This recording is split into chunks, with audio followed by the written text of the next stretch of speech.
Bismillahirrahmanirrahim. Assalamualaikum warahmatullahi wabarakatuh.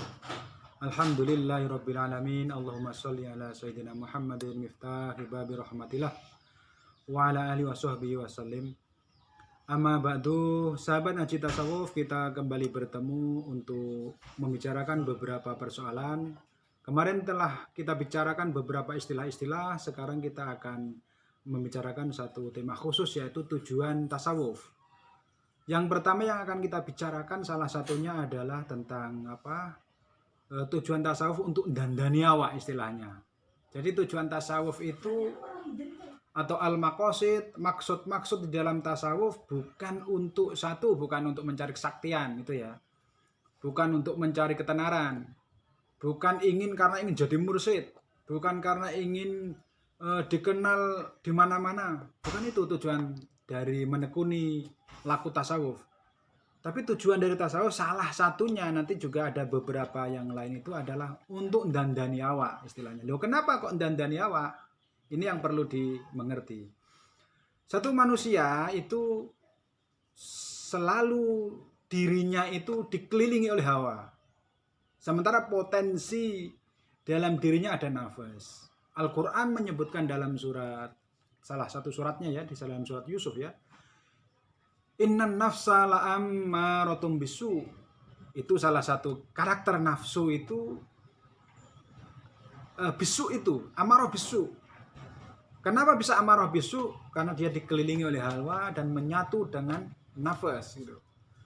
Terus yang kedua yang penting lagi adalah kita melihat dalam surat Ar-Ra'd disebutkan bahwa Innallaha la yughayyiru ma biqaumin hatta yughayyiru ma bi anfusihim. Sesungguhnya Allah itu tidak akan mengubah sebuah kaum kalau kaum itu sendiri tidak mengubah apa yang ada di dalam dirinya. Di sini disebut ma bi anfusihim, artinya di dalam anfus mereka, kaum manusia, juga orang-orang yang muslim itu memiliki aspek yang berubah di dalam nafas-nafas mereka. Kenapa berubah? Itu salah satunya karena memang ada iradanya Allah. Itu salah satu bagian dari sifat hidup itu at-tabdil wa taghyir, yaitu penggantian dan perubahan. Yang selalu abadi adalah penggantian dan perubahan terus menerus. Yang kedua, dalam diri manusia ada yang disebut dikelilingi oleh hawa. Pasukan hawa itu adalah pasukan setan dan jin gitu. Tapi manusia dibekali oleh akal di samping oleh nafas. Nah, tujuan tasawuf itu untuk mengenali agar kita mengerti celah-celah nafas ketika dia menyatu dengan hawa. Sehingga kita mengerti apa yang disebut al-uyub fi nafsi fi nafasnya kita. Cacat-cacat di dalam nafas kita gitu. Apa yang berubah di dalam nafas dan apa yang disaksikan oleh nafas itu di beberapa tafsir itu disebutkan tuh yang menarik ya. Selain karena Allah itu al-mudabbir li umuri ibadi, Allah itu kalau Syekh Abdul Qadir Jailani menyebutkan al-mudabbir yang mengatur kepada persoalan-persoalan hambanya. Al-muslih li ahwalihim, yang membuat baik terhadap ahwal-ahwal hambanya. Yang berubah tentang apa? Nikmat disebut begitu. Tentang nikmat atau afiyah, al-farah, as-surur, tentang kebaikan-kebaikan, kesenangan yang berubah-berubah itu.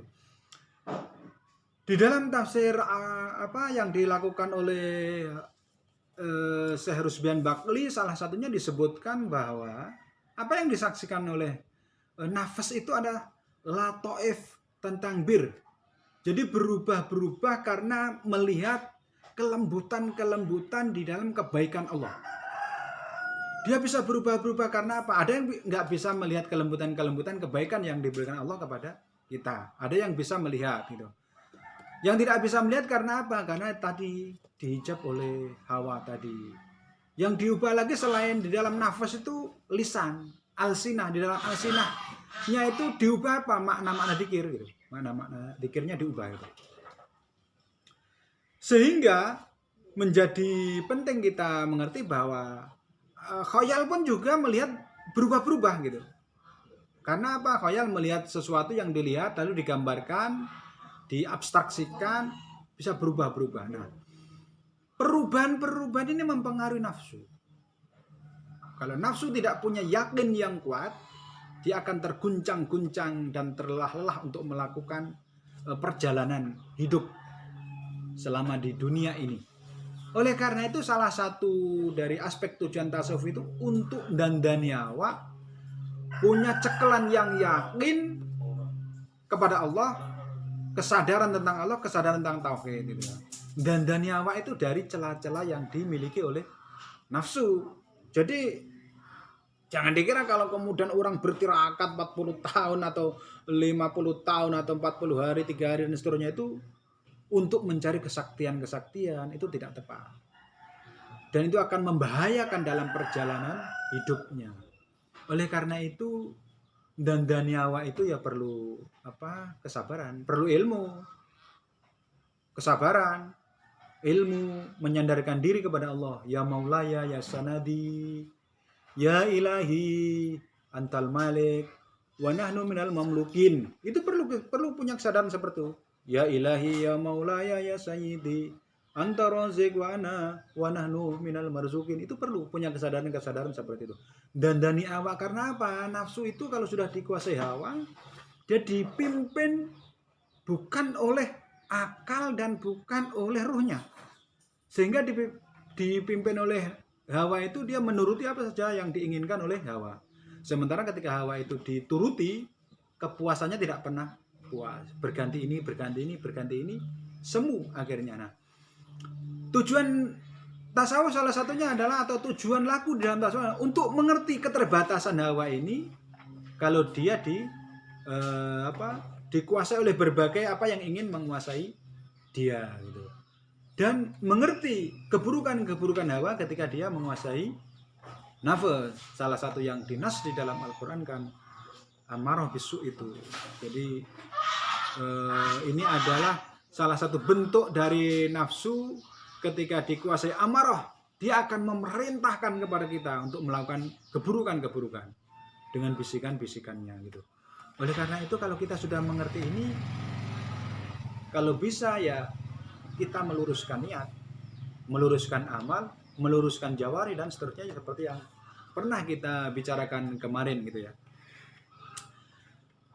Alhamdulillah kalau kita diberi anugerah bisa sampai mengerti hal seperti ini. Karena saya sendiri juga pernah merasakan betapa